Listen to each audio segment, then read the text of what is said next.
Welcome back, guys. Automotive Inquiries here. So, as you guys know, I got some big news today. A while back, I actually ordered a 23 Ford F-350 with a diesel. Now, I ordered this truck basically kind of before I even bought the Godzilla, and it was just kind of in process. And if you watched kind of some of my update videos, it was set for production in February, and then I think early February or mid-February got an update saying that the production week was going to be moved to April 20th. So I wasn't overly worried about it. I'm really enjoying the Godzilla, and set aside and actually built and ordered a Chevy Silverado 1-ton with the gasser. As you guys know, I've talked about the good things about diesels and why you want a diesel, and then also reasons why you might want to buy a gasser over that. One, to save money and stuff like that. So here we are today, and I get an email from Ford. Let's check it out.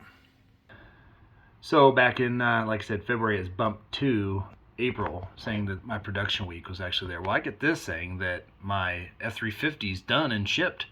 I never even got a thing saying it was being produced. So it's looking as if this truck will be there probably within the next 10 to 15 to 20 days. I mean, they gave themselves a buffer all the way to May 1st. So, all right, I'll take that.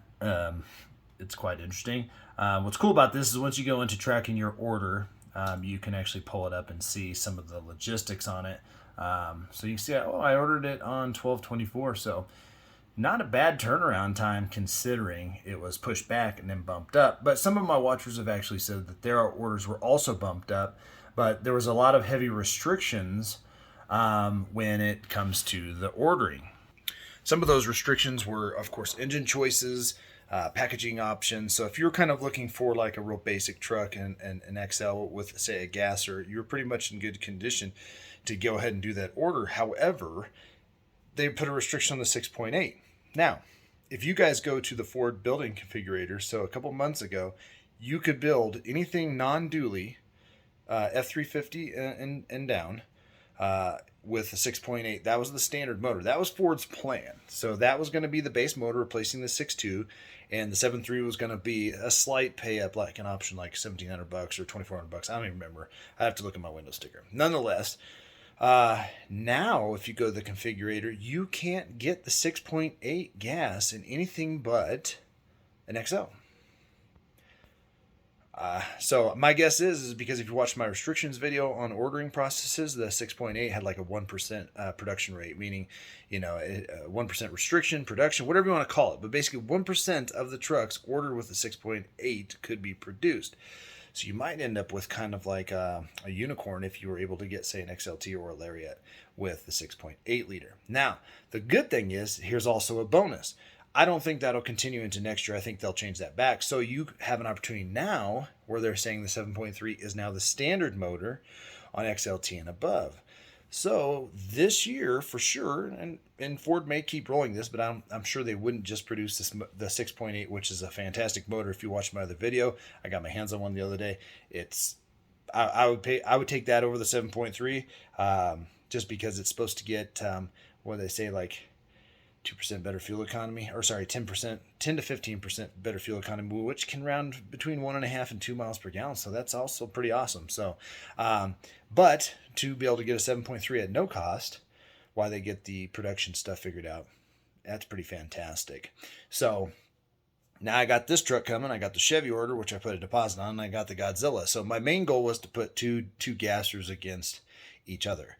However, let's take a look at how my F-350 came out. I've got my window sticker. So as I've talked about before, if you got a blue window sticker on a Ford truck, that typically means that's just a standard dealer order, which is not bad. The dealer order is what most people want, the rear ends and the motors and stuff like that, and try and stay away from all the options that people say, well, I don't necessarily need a sunroof. They keep away from that. If you get a green one, that is typically indicative of a special order. So let's take a look at my truck, guys. All right, so you can see right here that it is in the rapid red color. I did get this color, I think, has a slight upcharge. We'll look here in just a second. And then I got the Baja interior. So new for this year, Baja in years past was kind of like this peanut butter looking color, beige, whatever you want to call it, yellow.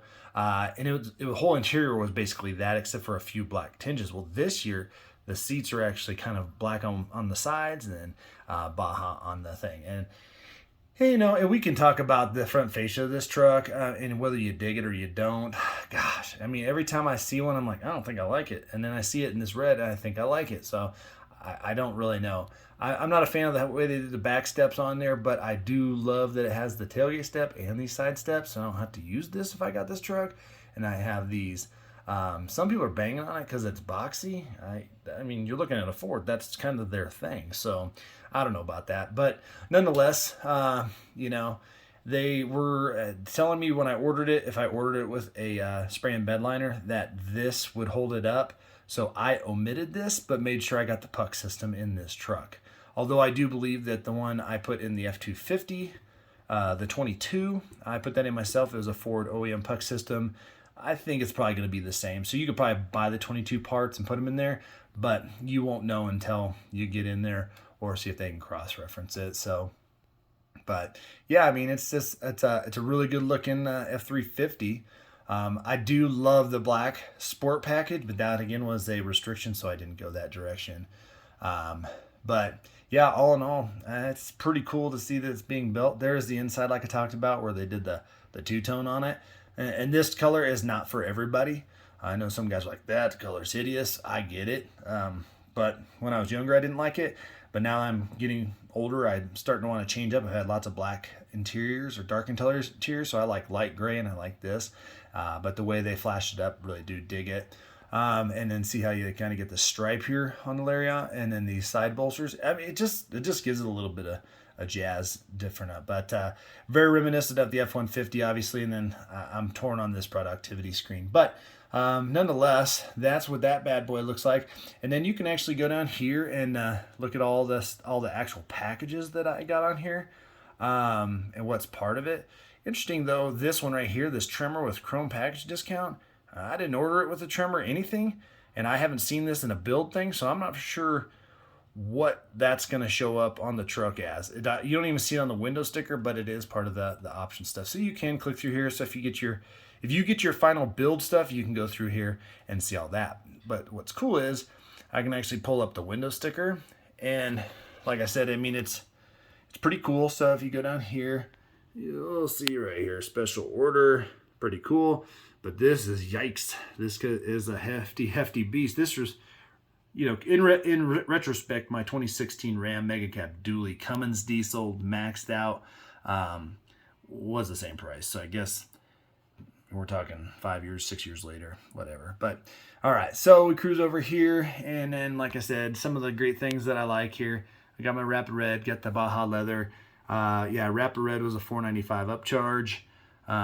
Again, I love what's stock here, and this has been the way with Ford for several years versus like what you're getting on a GM truck and stuff, like the automatic high beams and stuff. Now the 24s are going to have that, but they didn't have it, so I really do care a lot about that. It does got the big old 12-inch screen. It does have the B&O sound system, which, yeah, it's good, all right. And then everything else looks pretty good right here. Connected nav, so if you have that big 12 screen and you see a connected nav delete on it, it means it's not going to have that, and it can't ever get that. It's not like something you could change, so at least this one has it. Cruise down here, we got the Powerstroke standard output.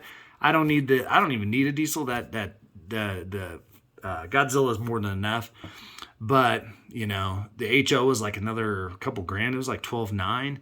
I'm not going to go there because that's a beast. But if you guys need it for your business or you just want to have it, that's fantastic. Post on here and let me know what you think of it.